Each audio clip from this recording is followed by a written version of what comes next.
چائے کہانی کی رمضان سیریز کے ساتھ آپ کا سعود آپ کی خدمت میں حاضر۔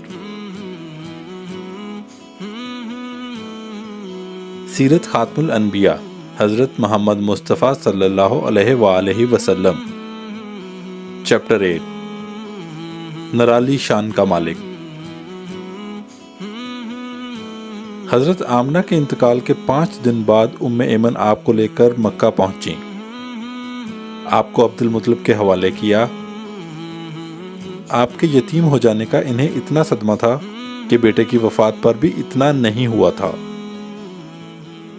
عبد المطلب کے لیے کعبہ کے سائے میں ایک قلین بچھایا جاتا تھا، وہ اس پر بیٹھا کرتے تھے۔ ان کا احترام اس قدر تھا کہ کوئی اور اس قالین پر بیٹھتا نہیں تھا۔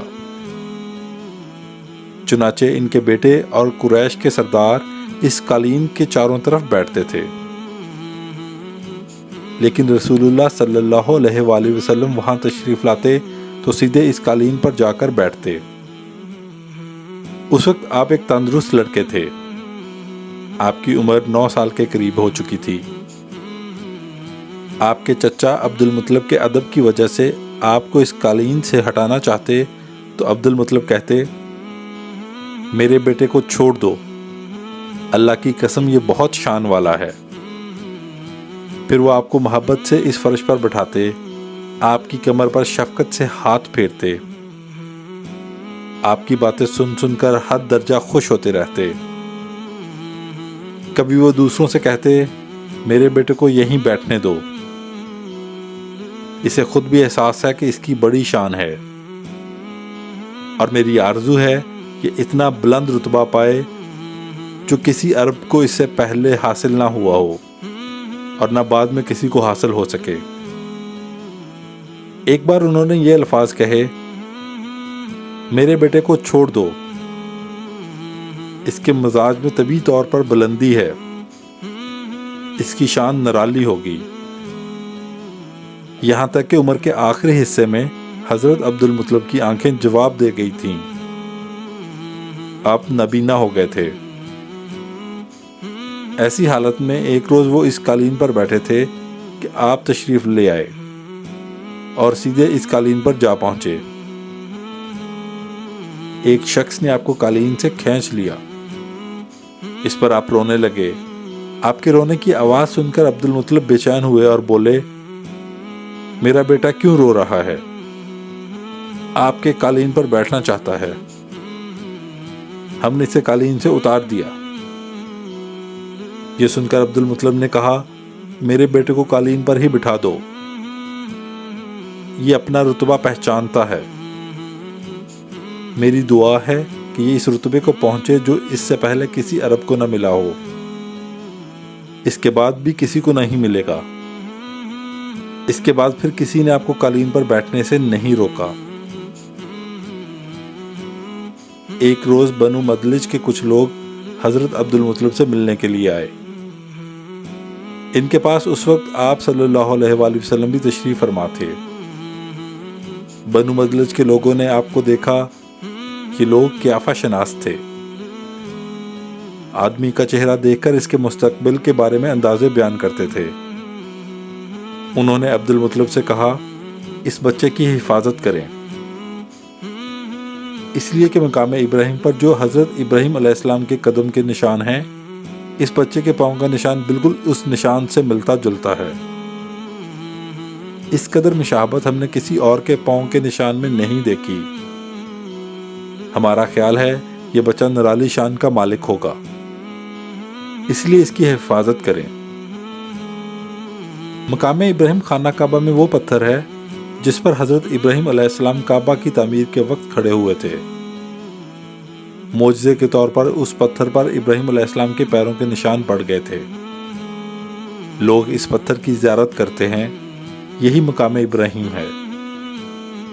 چونکہ آپ ابراہیم علیہ السلام کی نسل سے ہیں، اس لیے ان کے پاؤں کی مشابہت آپ میں ہونا قدرتی بات تھی۔ ایک روز عبد المطلب خانہ کعبہ میں حجر اسود کے پاس بیٹھے ہوئے تھے، ایسے میں ان کے پاس نجران کے عیسائی آ گئے۔ ان میں ایک پادری بھی تھا۔ اس پادری نے عبد المطلب سے کہا، ہماری کتابوں میں ایسے نبی کی علامات ہیں جو اسماعیل کی اولاد میں ہونا باقی ہیں۔ یہ شہر اس کی جائے پیدائش ہوگا، اس کی یہ نشانیاں ہوں گی۔ ابھی یہ بات ہو ہی رہی تھی کہ کوئی شخص آپ کو لے کر وہاں آ پہنچا۔ پادری کی نظر جو ہی آپ پر پڑی وہ چونک اٹھا۔ آپ کی آنکھوں، کمر اور پیروں کو دیکھ کر وہ چلا اٹھا، وہ نبی یہی ہے، یہ تمہارے کیا لگتے ہیں؟ عبد المطلب بولے، یہ میرے بیٹے ہیں۔ اس پر وہ پادری بولا، او تب یہ وہ نہیں، اس لیے کہ ہماری کتابوں میں لکھا ہے کہ اس کے والد کا انتقال اس کی پیدائش سے پہلے ہو جائے گا۔ یہ سن کر عبد المطلب بولے، یہ دراصل میرا پوتا ہے۔ اس کے باپ کا انتقال اس وقت ہو گیا تھا جب یہ پیدا بھی نہیں ہوا تھا۔ اس پر پادری بولا، ہاں یہ بات ہوئی نا، آپ اس کی پوری طرح حفاظت کریں۔ عبد المطلب کی آپ سے محبت کا یہ عالم تھا کہ کھانا کھانے بیٹھتے تو کہتے، میرے بیٹے کو لے آؤ۔ آپ تشریف لاتے تو عبد المطلب آپ کو اپنے پاس بٹھاتے، آپ کو اپنے ساتھ کھلاتے۔ بہت زیادہ عمر والے صحابی حیدہ بن معاویہ رضی اللہ تعالیٰ عنہ کہتے ہیں،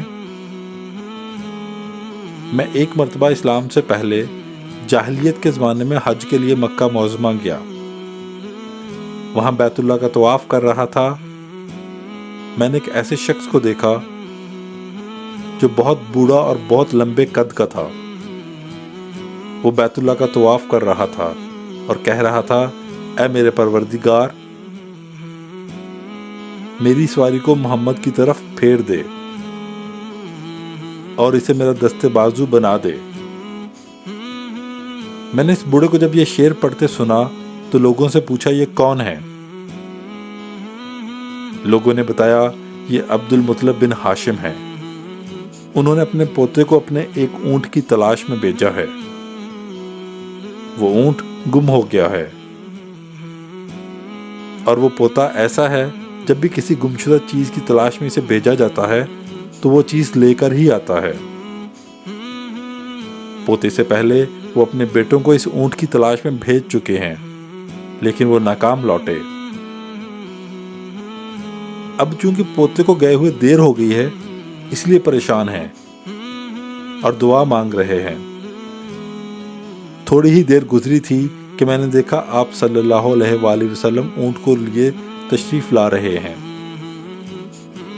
عبد المطلب نے آپ کو دیکھ کر کہا، میرے بیٹے، میں تمہارے لیے اس قدر فکر مند ہو گیا تھا کہ شاید اس کا اثر کبھی میرے دل سے نہ جائے۔ عبد المطلب کی بیوی کا نام رقیہ بنت ابو سیفی تھا۔ وہ کہتی ہیں، قریش کئی سال سے سخت قحط سالی کا شکار تھے۔ بارشیں بالکل بند تھیں، سب لوگ پریشان تھے۔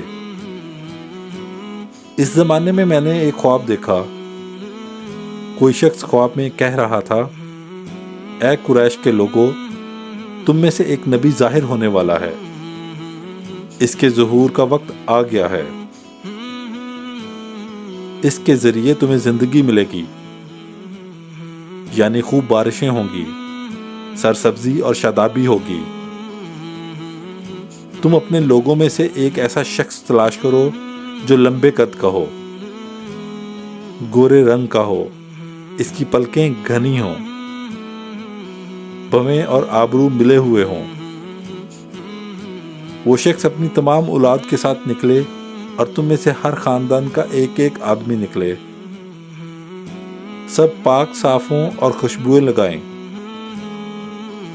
وہ حجر اسود کو بوسہ دیں، پھر سب جبل ابو قیس پر چڑھ جائیں۔